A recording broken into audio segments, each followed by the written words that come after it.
ప్రధాని మోదీ ఈ మధ్యాహ్నం హైదరాబాద్కు రానున్నారు. పలు అభివృద్ధి పనులకు ఆయన శ్రీకారం చుట్టనున్నారు. అనంతరం పరేడ్ గ్రౌండ్లో భారీ బహిరంగ సభలో ప్రసంగించనున్నారు. ప్రధాని పర్యటనకు సంబంధించి మరిన్ని వివరాలు మా ప్రతినిధి జ్యోతి కిరణ్ ప్రత్యక్ష ప్రసారం ద్వారా అందిస్తారు. ఉమామహేశ్వరి, ప్రధాని పర్యటనకు సర్వం సిద్ధమైంది. మధ్యాహ్నం 2:20 ప్రత్యేక విమానంలో బెంగళూరు నుంచి బేగంపేట విమానాశ్రయానికి ప్రధాని చేరుకుంటారు. ప్రధాని బేగంపేట విమానాశ్రయం చేరుకున్న తర్వాత పార్టీకి సంబంధించినటువంటి ప్రజాప్రతినిధులతో పాటు అధికారులు ప్రధానికి ఘన స్వాగతం పలుకుతారు. ఏదైతే ప్రధానమంత్రిగా మూడోసారి ప్రధాని అయ్యాక తొలిసారి రాష్ట్రానికి వస్తున్నటువంటి మోదీకి ఘన స్వాగతం పలికేందుకు బీజేపీ రాష్ట్ర నాయకత్వం అన్ని రకాల ఏర్పాట్లు చేసింది. మధ్యాహ్నం 2:20 మోదీ చేరుకున్న తర్వాత ఘన స్వాగతం పలికిన తర్వాత ఇక్కడ నుంచి రోడ్డు మార్గం ద్వారా హెచ్ఐసిసికి వెళ్ళి అక్కడ పలు అభివృద్ధి కార్యక్రమాలకు ప్రధానమంత్రి నరేంద్ర మోదీ శంకుస్థాపనలు జాతికి అంకితం అయితే చేయబోతున్నారు. ప్రధాని రాక నేపథ్యంలో పోలీసులు కూడా భారీ బందోబస్తును ఏర్పాటు చేశారు. ప్రధాని ఎక్కడైతే ప్రోగ్రాంలో పాల్గొంటారో అక్కడ ఆ ప్రోగ్రాంలో పాల్గొన్న దగ్గర కట్టుదిట్టమైన భద్రతను కూడా ఏర్పాటు చేశారు. ప్రధాని పర్యటన దృష్టి పెట్టుకొని బీజేపీ కూడా భారీ ఘనస్వాగతం పలుకుతుంది. ఎందుకంటే ప్రధానిగా మూడోసారి బాధ్యత చేపట్టిన తర్వాత తొలిసారి రాష్ట్రానికి వస్తున్న నేపథ్యంలో అంతేకాకుండా రాష్ట్రం నుంచి 8 మంది ఎంపీలను గెలిపించిన తర్వాత కూడా వస్తుండడంతో, అంతేకాకుండా 5 రాష్ట్ర ఎన్నికల ఫలిత తర్వాత మోదీ వస్తుండడంతో అటు తెలంగాణ సంస్కృతి సంప్రదాయాలకు సంబంధించినటువంటి బతుకమ్మ బోనాలతో భారీ ఘనస్వాగతం పలకాలని చెప్పి కూడా బీజేపీ రాష్ట్ర నాయకత్వం ప్లాన్ చేసింది. ఏదైతే మధ్యాహ్నం 3 గంటల నుంచి 3:30 వరకు హెచ్ఐసిసి వేదికగా పలు అభివృద్ధి పనులకు ప్రధానమంత్రి నరేంద్ర మోదీ వర్చువల్గా ప్రారంభోత్సవాలు జాతికి అంకితం చేయనున్నారు. హైదరాబాద్ పనాజీ ఎకనామిక్ కారిడార్లో భాగంగా గుడిబల్గూరు నుంచి మహబూబ్ నగర్ వరకు 3,180 కోట్లతో నిర్మించిన 4 లేన్ల రహదారి పనులకు ప్రధాని శంకుస్థాపన చేయనున్నారు. ఇది తెలంగాణ కర్ణాటక మధ్య రవాణా సౌకర్యాలను మెరుగుపరచనుంది. పారిశ్రామిక రంగాన్ని బలోపేతం చేస్తూ 2,360 కోట్లతో జహీరాబాద్ ఇండస్ట్రియల్ ఏరియా అభివృద్ధి పనులకు శంకుస్థాపన చేయనున్నారు. దీనివల్ల స్థానికంగా వేలాది మందికి ఉపాధి అవకాశాలు లభించనున్నాయి. కాజీపేట విజయవాడ మల్టీ ట్రాకింగ్ ప్రాజెక్టులో భాగంగా పూర్తయిన 1,250 కోట్ల వివిధ విభాగాల పనులను ప్రధాని జాతికి అంకితం చేస్తారు. గాజిపేటలో 300 కోట్లతో నిర్మించిన అండర్ రైల్ బైపాస్ లైన్ కూడా ప్రారంభం కానుంది. వరంగల్లో 1,700 కోట్లతో అత్యాధునిక సౌకర్యాలతో నిర్మించిన పిఎం మిత్ర పార్కును ప్రధాని ప్రారంభిస్తారు.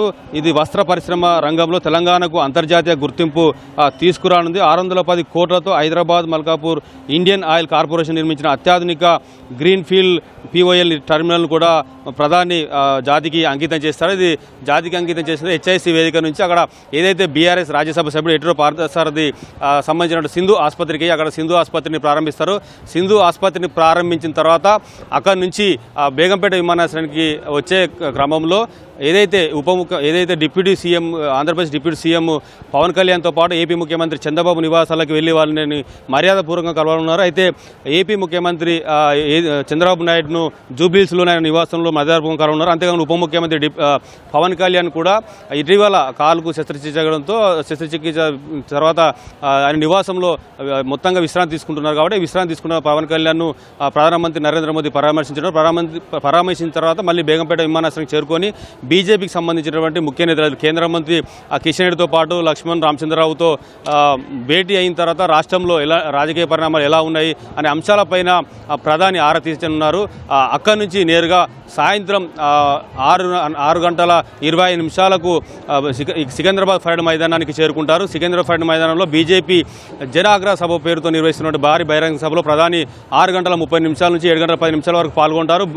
ఏదైతే 10 ఏళ్ల బీఆర్ఎస్ అవినీతి అక్రమాలతో పాటు కాంగ్రెస్ 2.5 ఏళ్ల అవినీతి అక్రమాలు, ఏదైతే 6 గ్యారెంటీల విస్మరణ అంశాలపైన కూడా మొత్తంగా ప్రజలను ఉద్దేశించి ప్రసంగించడం. అంతేకాకుండా ఏదైతే 2014 నుంచి కేంద్రం అధికారంలోకి వచ్చిన తర్వాత తెలంగాణకు సేమ్ చేసినటువంటి సహాయము, కేంద్ర ప్రభుత్వం ఇచ్చినటువంటి నిధులు, ప్రాజెక్టులకు సంబంధించి కూడా ప్రజలకు వివరించున్నారు. మొత్తంగా ప్రధాని రాక నేపథ్యంలో పోలీసులు కట్టుదిట్టమైన భద్రత ఏర్పాటు చేశారు.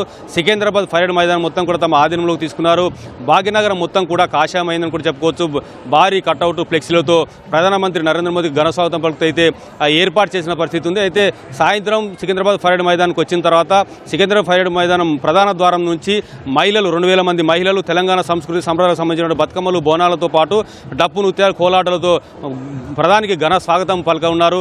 మొత్తంగా ప్రధానమంత్రి రాక నేపథ్యంలో పోలీసులు అయితే కట్టుదిట్టమైన భద్రత ఏర్పాటు చేశారు. పరేడ్ గ్రౌండ్ పరిసరాలు మొత్తం కూడా పోలీసులమయమని కూడా చెప్పుకోవచ్చు.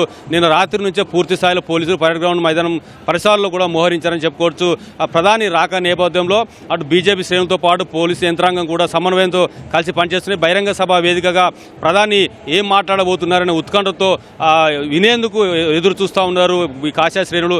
అంతేకాకుండా పెద్ద ఎత్తున ఏదైతే దాదాపు 2 లక్షల మంది తో కూడినటువంటి బహిరంగ సభను భారతీయ జనతా పార్టీ నిర్వహిస్తుంది. రాష్ట్ర నలుమూల నుంచి దాదాపు 2 లక్షల మందిని సమీకరించే విధంగా పార్టీకి సంబంధించిన ప్రజాప్రతినిధులకు కూడా బాధ్యతలు అప్పగించింది. ఆ ప్రజాప్రతినిధులతో పాటు ఎవరైతే బాధ్యతలు ఉన్నారో ఆ జిల్లా నుంచి పెద్ద ఎత్తున జనాన్ని సమీకరించేందుకు ప్రత్యేక వాహనాలను కూడా ఏర్పాటు చేశారు. 3,000 పైగా బస్సులతో పాటు ప్రత్యేక వాహనాలను ఏర్పాటు చేసి సికింద్రాబాద్ పరేడ్ మైదానానికి తరలిస్తున్నారు. భారీ బహిరంగ సభ వేదిక ప్రధానమంత్రి ఏదైతే కాషాయ శ్రేణులను ఉద్దేశించి ప్రసంగించారో ప్రధానమంత్రి నరేంద్ర మోదీ రాక నేపథ్యంలో రాష్ట్రంలో రాజకీయ వాతావరణం కూడా వేడెక్కిందని చెప్పుకోవచ్చు. ప్రధానమంత్రి నరేంద్ర మోదీ ఎలాంటి వ్యాఖ్యలు చేయబోతా ఉన్నారు, అటు అధికార కాంగ్రెస్ కానీ అటు ప్రతిపక్ష బీఆర్ఎస్ పైన ఎలాంటి వ్యాఖ్యలు చేయబోతున్నారనే ఉత్కంఠ అటు పార్టీ శ్రేణులతో పాటు రాజకీయ వర్గాల్లో ఉంది. ఇది ఉన్న తాజా పరిస్థితి. Vote studio.